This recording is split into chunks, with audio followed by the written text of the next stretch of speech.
Hello, everyone. I'm Sam Eckmann of Gold Derby here with Schele Williams, director of both The Notebook and The Wiz on Broadway, which is quite a year for you because you're making your Broadway directorial debut with not one but two musicals, which are enormous endeavors. So how have you managed kind of jumping between two very different shows in one season?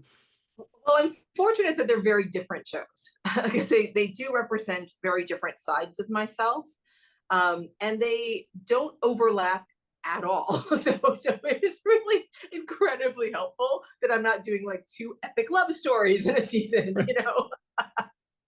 Totally.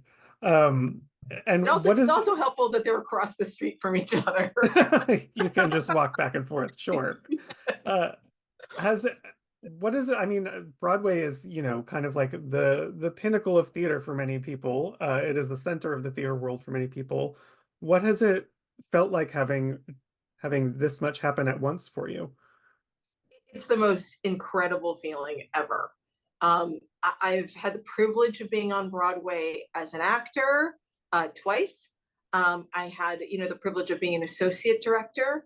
So, the Notebook and the Wiz as a director, having my directorial debut marks my fifth Broadway show, which is very exciting. Um, and I've been directing for 20 years, and to finally have this moment happen is just extraordinary. Yeah. Well, I'd love to dive into The Wiz a bit first, because it's a show I think that so many people have a really deep connection with. What was your history with this musical, and how did you kind of want to bring that history into your vision for the revival? I saw the show when I was 7 years old in Dayton, Ohio. My mom took me to see the national tour, and it was transformational. It was the first time I had seen a piece of theater in which every cast member was Black. And it was a story that I knew, but suddenly I was inside that story. I was included in the narrative. And the music sounded like church. It also sounded like songs that I heard on the radio. It kind of represented so much of Black life that I knew and loved. And the journey was so joyous, and the dancing was so beautiful, and the costumes were elaborate. I mean, it was just blew my mind. And then I played Dorothy when I was a senior in high school. So I got to really get inside the show in a new way. And now, all these years later, this is the greatest gift of my life, is being able to continue this extraordinary legacy. Yeah. You mentioned the word joyous, and I feel like that a sense of joy is the number one thing I come away from this show with. There's just such a like cathartic sense once you finish the musical. What is the key and the secret to capturing that? Is really, focusing so much. This story is a story about a journey of a young girl finding her belonging. And and also, her learning how to be brave, her learning how to trust, find her tribe. These are all things that we all go through. And at the end of the day, what she discovers about herself is, I think, an awakening that many of us have many times in our life. And watching this journey is is so beautiful. And the music is infused with so much joy that it just gets in your bones. As soon as it starts, like the downbeat of ba bum ba like the whole audience is just ready. Like the other day, the downbeat started, someone went, "Let's go!" And I was like, "Yeah!" I mean, it just has that feeling. And so the goal for us was to keep that momentum the entire show. How do you maintain this? I cannot wait for the next moment, and I hope that we have done that.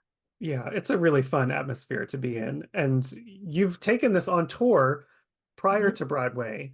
What have you kind of learned along the way? Has it gone through, have there been tweaks and changes along the way? What has that process been like? Big changes. Yeah. I mean, it's the greatest thing in the world.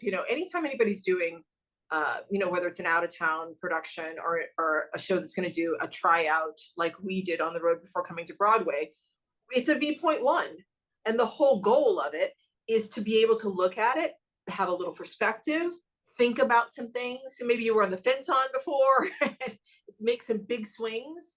what you want to do is try really big ideas and then look back and see if they work. And then really start to look at the threads of the story to make sure that you're really connecting dots, that the pace is right. So we had an opportunity to do that. And we all knew going into it that with some time and perspective, we could make it better for New York. And so I think, in total, we ended up adjusting 10 numbers.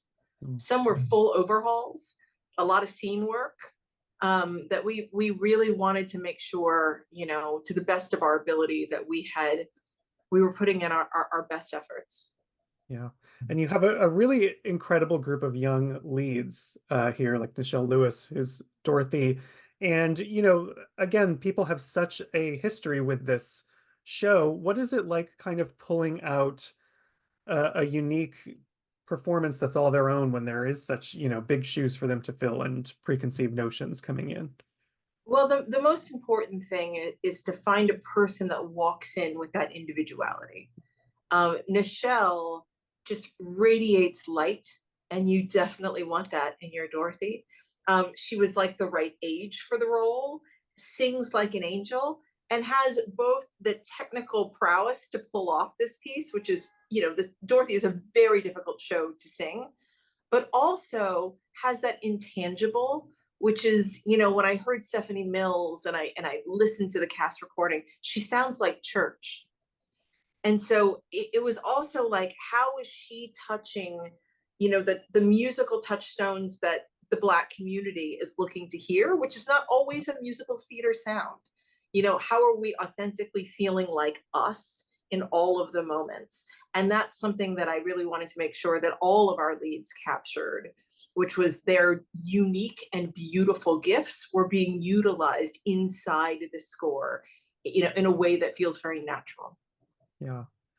Well, I want to shift gears a little bit to a totally different type of story here with The Notebook, because that Yeah. one you co-directed that with Michael Greif, who's another overachiever this Broadway season with 3 shows. What was that collaboration process like? How do you both land on the same concept, the same intentions, for scene work?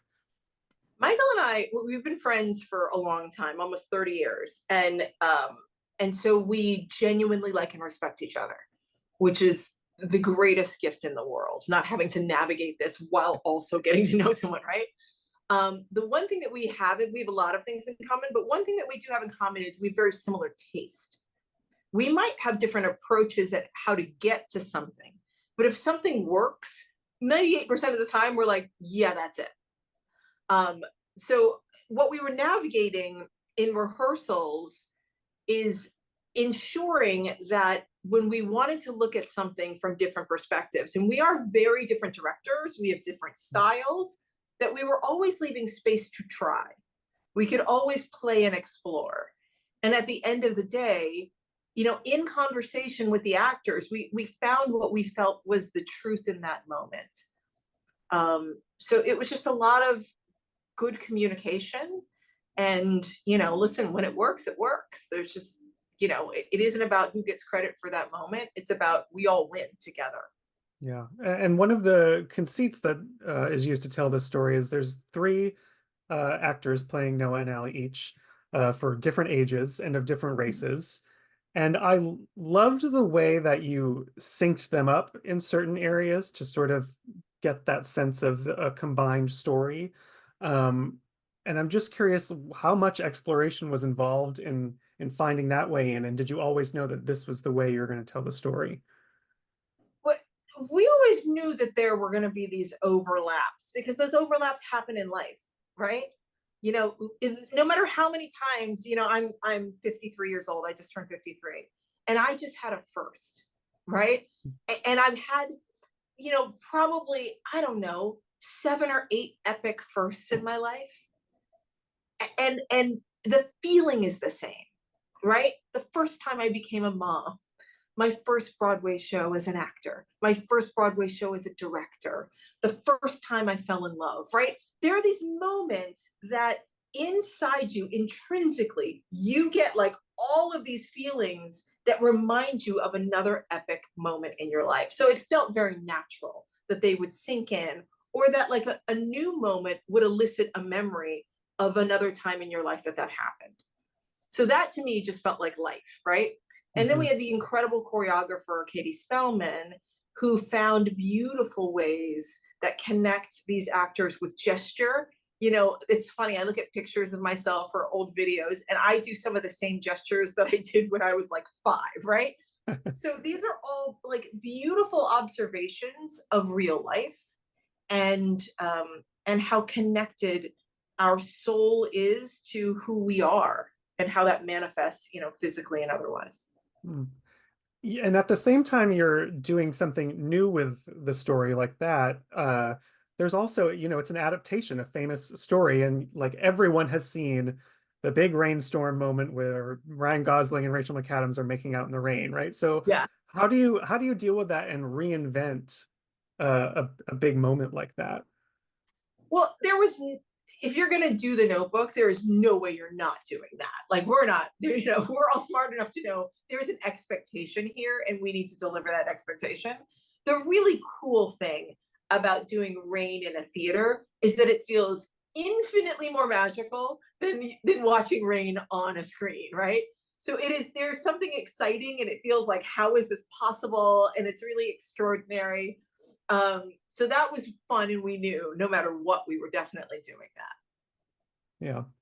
I know your mother also has Alzheimer's, and so many people, you can feel it when you're in the theater. So many people are affected by this disease.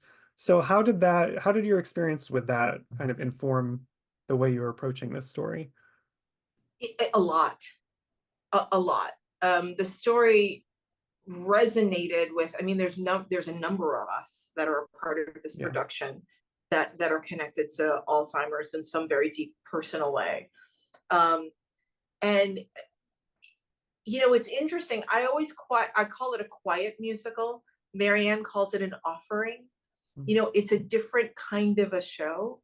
It is a disease that has, you know, memory and layer and repetition to it, because that's what the disease is. You're always riding the wave of the person who is experiencing Alzheimer's, so their truth becomes your truth in that moment. And so it was really important to all of us to honor everyone's individual experience with this, and tell Ali and Noah's story with as much integrity as we can for all the characters involved. You know, because Noah has a pretty incredible journey. Like, Noah's my dad, right? He's navigating this every single day. It's huge. It's huge. And for people in the audience, whether you're a child or a grandchild or you know, just like really making sure that we're walking that line and being respectful and honest, but also showing the humor and the hope, and how incredible it is to make a mark on someone's life so badly that they will fight for you every single day against insurmountable odds. Mm. It's really interesting to juxtapose, as you say, a quiet musical or an offering with the big celebration that is The Yeah, Wiz. And you seem to kind of oscillate lately between new works and revivals in yeah. this way. Like you also have worked on the revival of Aida, Mhm. developing Hidden Figures, which would be a new work.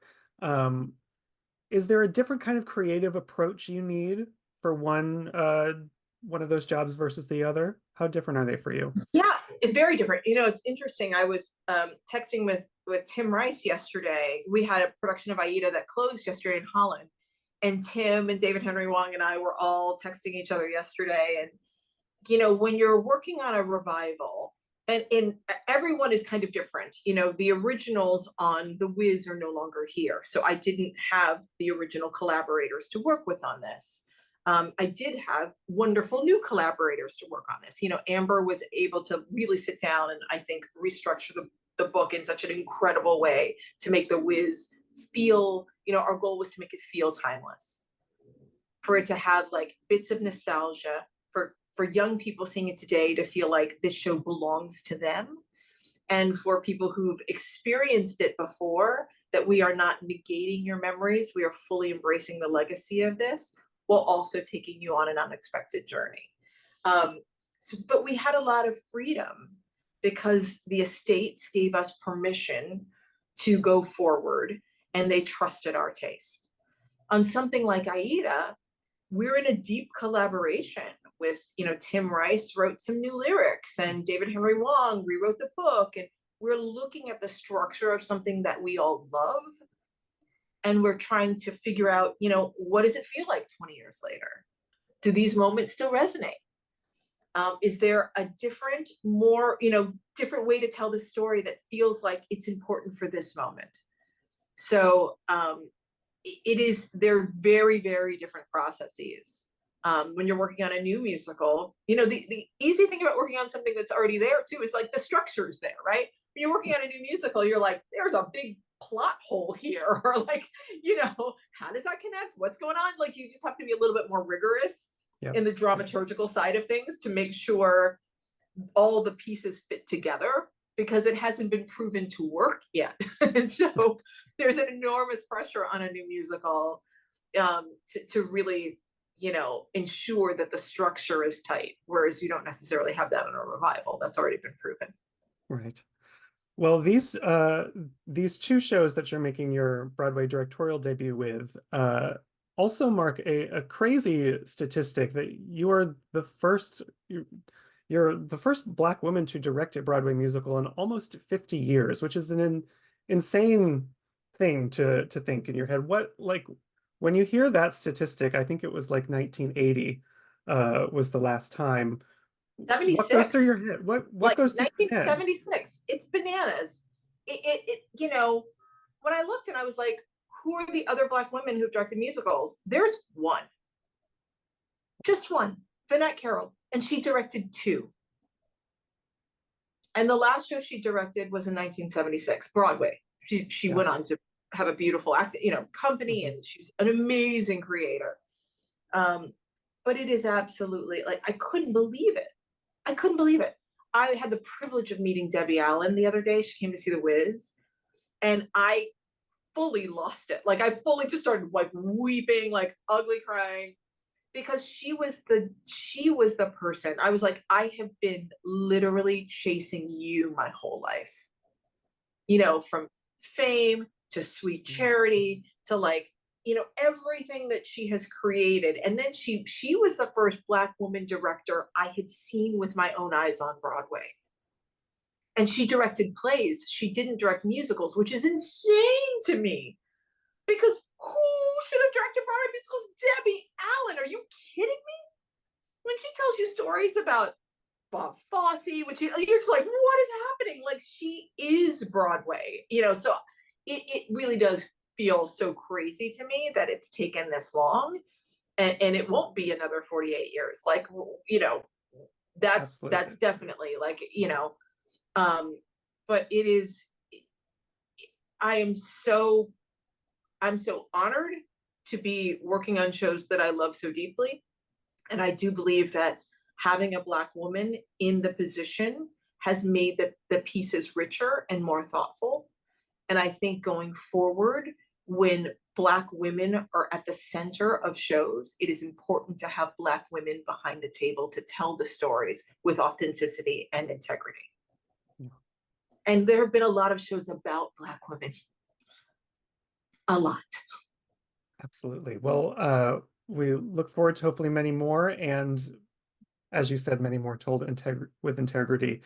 So Schele, thank you so much. Great job this season on 2 musicals this Broadway season. So everyone who's watching, stick with us for the rest of this Broadway season. And Schele, great chatting with you. Thanks for joining with me. Thanks, Sam.